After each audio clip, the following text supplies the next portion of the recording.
안녕하세요. 엘사운드의 김영철입니다. 오늘은 여러분들과 튜토리얼로 진행을 할 거고요. 이번에는 섹션 16번째 시간이고요. 내용은 뭐냐면 사운드 시스템 테스트 이퀴먼트라고 되어 있어요. 그러니까 사운드 시스템을 하는데 관리하는데 테스트용으로 사용하는 어떤 장치, 장비 이거라고 생각하시면 될 것 같아요. 지금은 어떻게 보면 좀 간단해지긴 했어요. 이건 어디까지나 교재이기 때문에 조금 복잡하고 내용들이 상당히 많이 들어가 있긴 해요. 자, 이런 것들 다 거두절미하고 실제 우리가 음향 엔지니어로서 어떤 사운드 시스템을 관리하고 테스트하는 이퀴먼트는 어떤 것이 있고 어떻게 활용하는 것이 좋은 건지 이 부분에 대해서 여러분과 나눠보는 시간을 가져보도록 하겠습니다. 기대 많이 해주시면 감사할 것 같고요. 시작하기 전에 구독과 좋아요는 잊지 말아 주시고요. 잠시 영상을 보신 후에 시작을 해보도록 하겠습니다.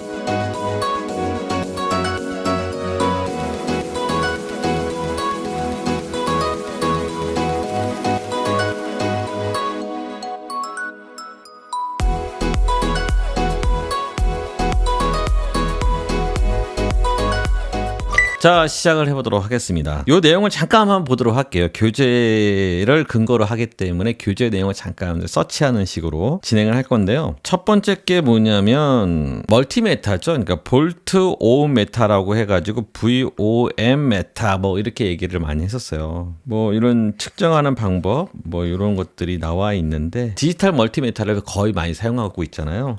이런 이제 아날로그 타입의 지금도 현장에서는 또 익숙한 사람들도 있어요. 그러나 지금은 또 시대가 변했기 때문에 이게 멀티메타, 디지털 멀티메타에 대해서 한번 진행을 할 거고요.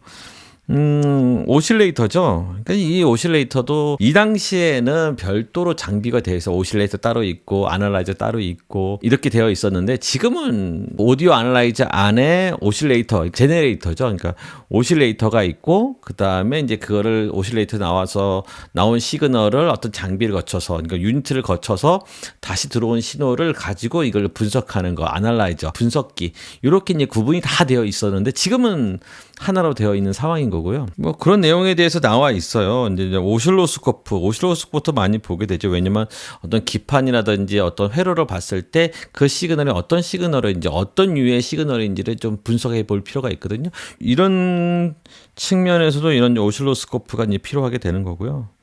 이제 페이서 테스터기는 위상이 반전된 것들을 이제 확인하기 위해서 이런 걸 테스트하기 위해서 별도의 테스터기가 있었던 거고요. 이제 사운드 프레저 레벨을 표시하는 그죠? 뭐 SPL 메타, 사운드 프레저 레벨을 나타내는 SPL 메타. 그러니까 리얼 타임 아날라이저 RTA라고 하죠.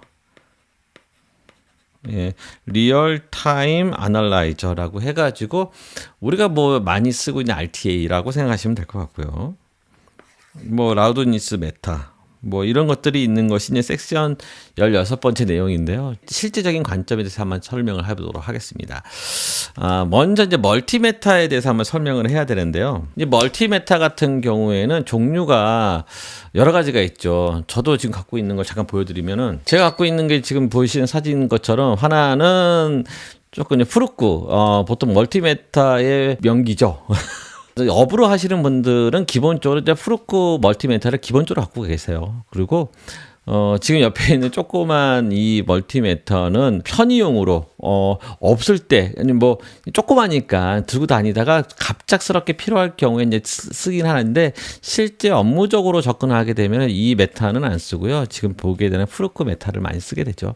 왜 그렇다고 하면 거의 기능은 거의 비슷한데 왜 그러면 고가의 이 푸르쿠 장비를 써야 됩니까? 라고 이제 질문이 좀 있었어요. 간단합니다. 이거는 왜 그러냐면 여기 보면은 뭐라고 써냐면 트루라고 돼. 트루 RMS라고 되어 있어요. 그러니까 기본적으로 이제 조금 고가의 제품들 같은 경우에 기본적으로 트루 RMS로 되어 있고요. 여러분들이 많이 생각하는 저렴한 이 멀티메타 같은 경우에는 트루 RMS가 아니라는 거예요. 여기서 갈라지게 되는 거죠. 이제 트루 RMS 제품이냐, 그렇지 않은 제품이냐. 여기에 뭐가 차이가 있냐면 우리가 지금 보려고 하는 거는 어떤 어떤 메타를 보려고 하는 거잖아요. 우리가 측정기라는 걸 대는 이유는 뭐냐면 그 환경이 지금 어떤 상황인지를 정확하게 알기 위해서, 정확하게 분석하기 위해서 메타가 필요한 건데, 그 메타가 부정확하다고 하면은 우리가 현장에서 쓰기가 좀 어렵다라는 거죠. 제가 얘기하는 이 조그만 메타 같은 경우에는 정말 전압 제거, 도통 제거, 저항 제거 뭐 이런 용도로 쓰기에는 괜찮아요. 뭐 배터리 전압을 체크하든지 뭐 이런 정도 체크하는 거는 문제되지 않지만, 실제 현장에서 어떤 노이즈가 발생하고 문제가 발생했을 때 이것을 찾아나갈 수 있는 방법은 좀 좋은 멀티미터가 필요하다라는 거죠. 트루 RMS와 그렇지 않은 제품의 차이점은 뭐냐면, 간단하게 설명하게 되면 트루 RMS라는 거는 우리가 이제 사인 웨이브라는 이 시그널을 보게 되면, 여기에는 우리가 보는 건 깔끔한 이런 사인 웨이브를 많이 봤을 거예요. 왜냐면 제네레이터 상에서 표시되는 거라든지 이런 상황에서는 이렇게 깔끔하게 되는 사인 웨이브이지만, 장비를 거치게 되고 장비를 통화하다 보면은 이런 깔끔한 사인 웨이브가 아니라는 거예요. 장비 안에서는. 그럼 어떤 시그널이 지금 보시는 이런 사인 웨이브가 많이 발생해요. 근데 이런 여러 가지 사인 웨이브가 발생하게 되는데, 이것에 대한 정확한 수치화하는 작업이 뭐냐면, 트루 RMS라는 그런 각각의 이 전압들을 다 합산을 해서 이것을 루트 값을 만든 다음에 평균치를 만든 것이 트루 RMS라는 거고요. 여러분들이 사용한 저렴한 제품들 같은 경우에는 이 피크치를 가지고, 제가 여러분들 얘기하면서 치료치, 평균치를 얘기를 하잖아요. 그렇게 되면은 피크치 곱하기 0.707을 하면 됩니다라고 얘기한 적이 있었을 거예요. 여기 지금 보시는 이런 공식에서 루트 2를 나누게 되면은 이 값이 나오는 건데, 이 값이라는 거죠. 그러니까 피크치만 보고 RMS 값을 추정을 한다라는 거예요. 그렇기 때문에 부정확하다는 거죠. 그래서 여러분들이 업을 사용하시는 분이라고 하면 최소한 이 멀티미터 같은 경우는 좋은 제품의 멀티미터를 사용하는 것을 추천드릴 수밖에 없다는 거예요. 그 다음에는 뭐 여러 가지가 있겠는데, 저는 개인적으로 그렇게 생각해요. 요즘 시대가 많이 바뀌었잖아요. 뭐 저 같은 경우 방송국에 있다 보니까는 전문 측정기가 있어서, 그 고가의 전문 측정기에서 그걸 사용하게 되어 있어요. 왜냐하면 그러니까 나라에서 검사를 받을 때에 기준치에 맞는지 여부를 우리가 확인해야 되고, 또 그 검사관들한테 보여줘야 되기 때문에 어쩔 수 없이 고가의 측정기가 필요할 수밖에 없다라는 거죠. 근데 여러분들이 현장에서 사용하는 음향 엔지니어 입장에서는 그렇지 않다라는 거죠.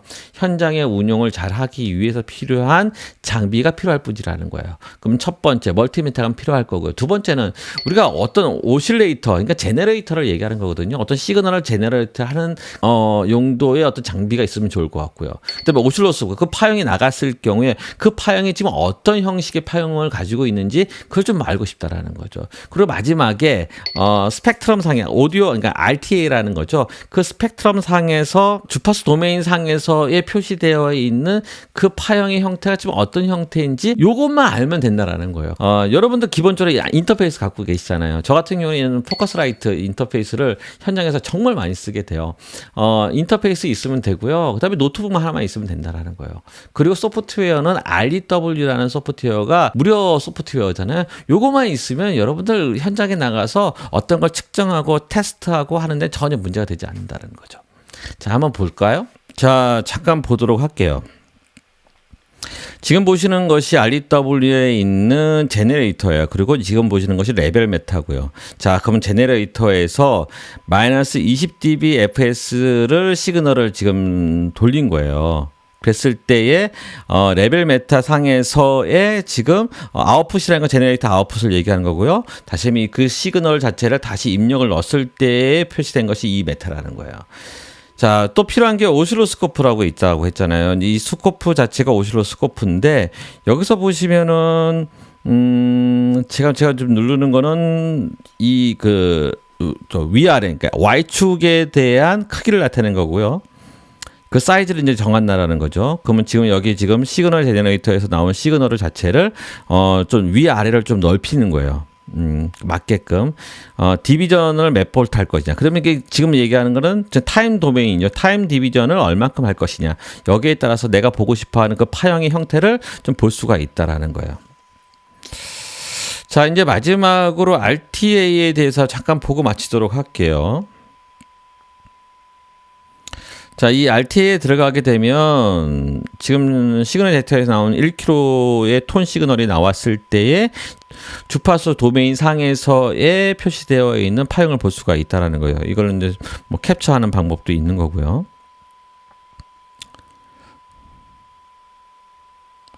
자, 이런 식으로 주파수 도메인 상에서 이제 확인이 또 가능할 거고요. RTA가. 마지막으로 SPL 메타가 있겠죠. 지금 보시는 이 SPL 메타를 또 확인이 가능할 거고, 지금 현재로서는 그러니까 라인 입력으로 집어넣었기 때문에 이런 표시가 되었는데, 우리가 이제 마이크로 입력을 받았을 경우에는 우리가 SPL 메타를 통해서 SPL 수치를 또 확인할 수가 있다라는 거예요.